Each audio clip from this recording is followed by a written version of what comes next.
Thank you for stopping by Ballistic Barbecue. On today's video, not only will I be showing you how to dry age a 7.83 pound boneless rib roast using the UMAi dry method, but I'm going to show you how to do it without needing a vacuum sealer machine. Let's get going.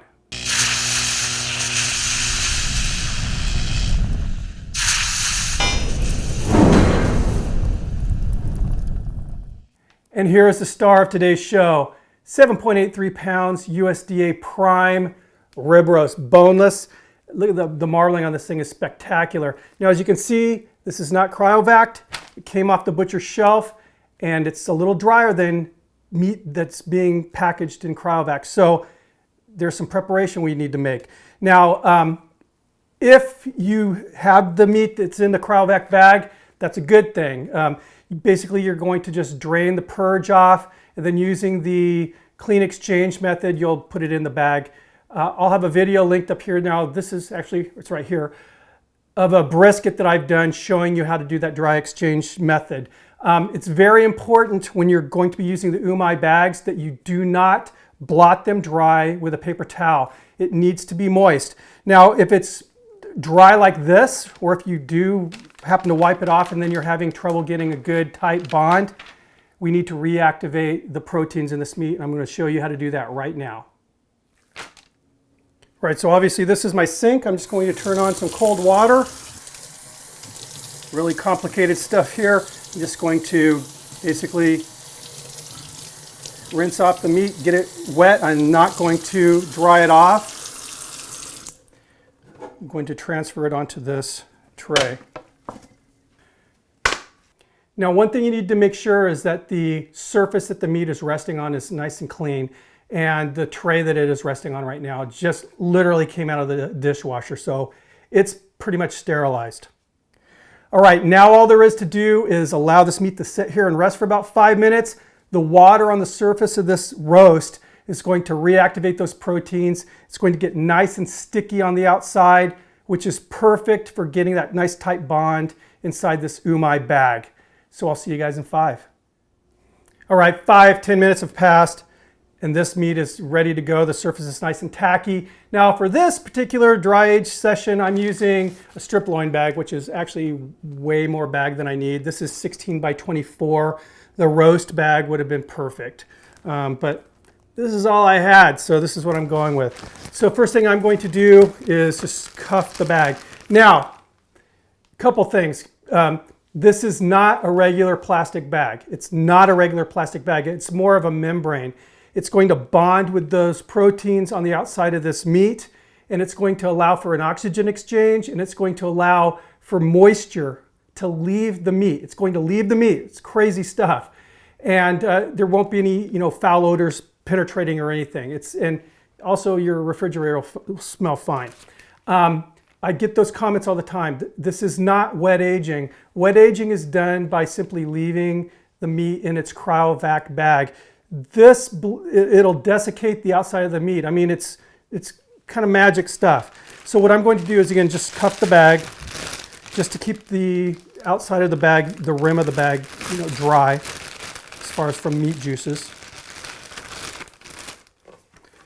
Now I'll pick up the roast, get this thing out of the way, and I'm going to place the roast in the bag. And because of the shape of the water vessel that I'm using, the container, I'm putting basically it long ways in the bag. Now for the next step, again, meat standing on end here. So I have a large zip tie here. I'm just going to put it around here. Now I'm not going to cinch it down tight. I'm just getting it basically set, ready to cinch. Just going to get it snuggled down there. Right now, this is one of the containers I use for when I'm doing sous vide. It's an 18-quart container. And obviously I have it filled up about, 13 quarts or so. So I'm going to go ahead and place this meat in the water. This is, if you're doing sous vide, we call this the immersion method. And I'm going to press it down. As you can see, the air is evacuating. Go ahead and reach in and just sort of massage the air bubbles out. It's not imperative that this is like perfectly snug against every square inch of meat, but you want it to get as snug as possible. A lot of people panic when they're using a vacuum sealer that it's not that perfect vacuum. It's not a vacuum bag. You just want to, get as much bag making contact with the surface of the meat as you can. All right, now I'm going to go ahead and cinch this zip tie up.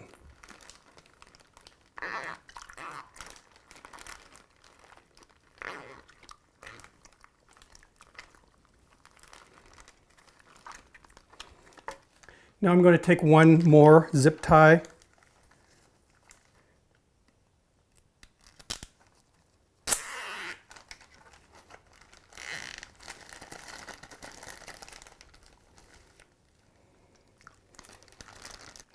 And here we go.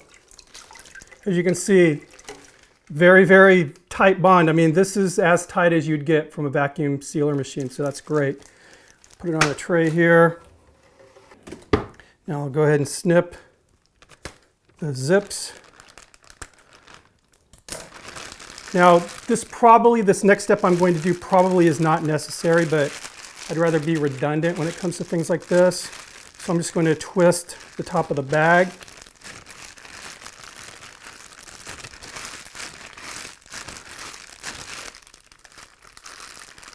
Kind of loop it over.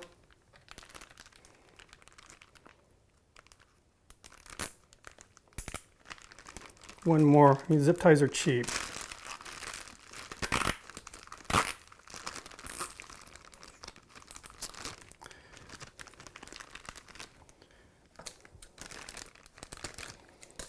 And there we have it. So what I'm going to do is just pat the outside of the bag dry now. So the next thing is to simply put it in my refrigerator. You want to make sure that it is on a rack, like a wire rack, so you get good airflow around all surfaces of the meat. And I'm going to dry age this for 35 days. So I will see you guys in 35 days. And we are back 35 days later. Check it out.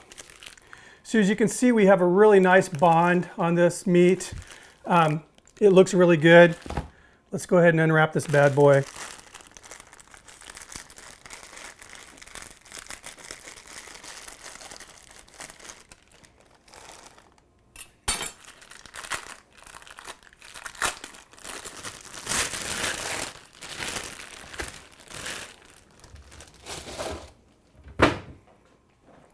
Check that out.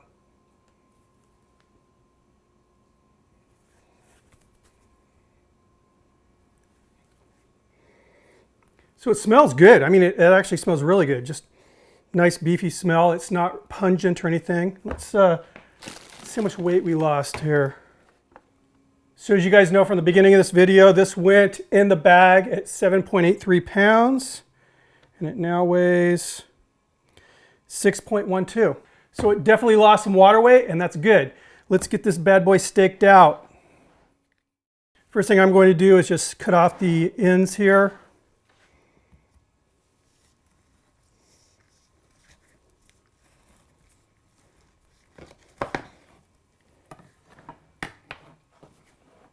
Gorgeous.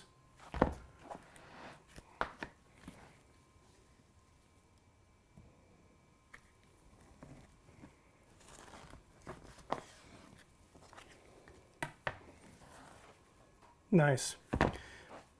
And something that I'm going to do a little different than I have in past videos is I'm actually staking this out without any trim first. And then I can just trim the individual steaks, which I think will be easier. This is actually suggested by one of my viewers. There's actually some people that are really hardcore into the dry aging that leave this bark on, but I'm going to trim it off. But again, individual steaks. Going for about 1.5 inch thick.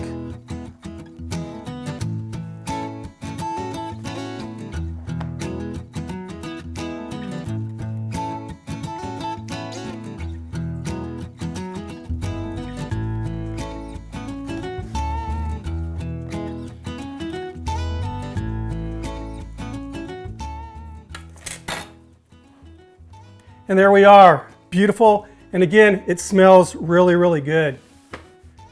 Really, really good. So I'm going to go ahead and cull out one of these beauties out of the herd here and give it a quick trim. Then I'm going to cook it up. We're going to try one of these beautiful dry aged boneless ribeyes cooked up. We're going to do a forward sear on it this time though. And this will be a steak that I'm going to be cooking up here in a few minutes. I'm just going to remove this bark on the outside here, and then some of this fat that I don't need. I'm just going to use my boning knife.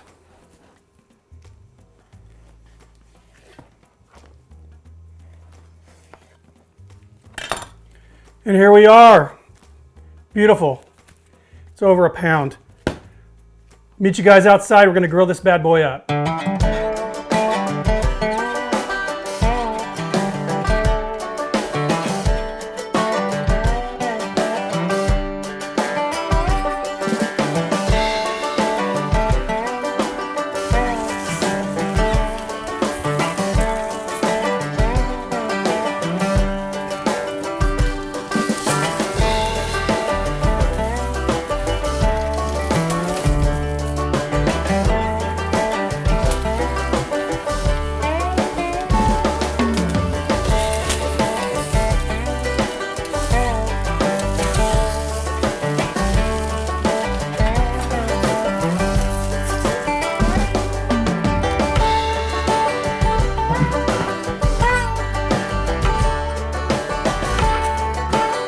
All right, so here is a quick recap on what I did with the steak. First thing I did was gave it a quick sear, about a minute on both sides on the grill grates, piping hot. Pulled the steak off that direct heat, put it on the indirect side, shut down the kettle, dampers, about a quarter of the way down on the bottom and about a quarter of the way on the lid. Put the lid on with that lid damper right over the steak, and I let it go until the internal temperature came up to about 125. Pulled it off, let it rest. Now we're ready to eat. So let's give this thing a try here. It smells really, really good.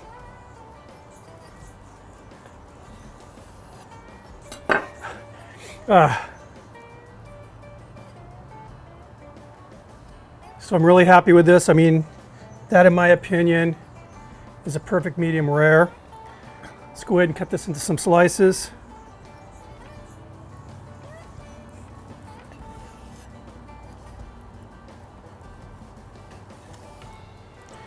And there we go, my kind of sexy restaurant presentation. So right off the bat, I mean, that char smell, that really nice beefy char smell coming off from using those hot grill grates is coming through. Let's give this a try. I mean, look at that. Perfect medium rare, beautiful sear on it. Again, that char smell smells like victory. Some people will get that. This is screaming steakhouse. Again, you're definitely picking up, you know, that dry age effect. You get that concentrated beefy flavor. The tenderness comes up. This is so good.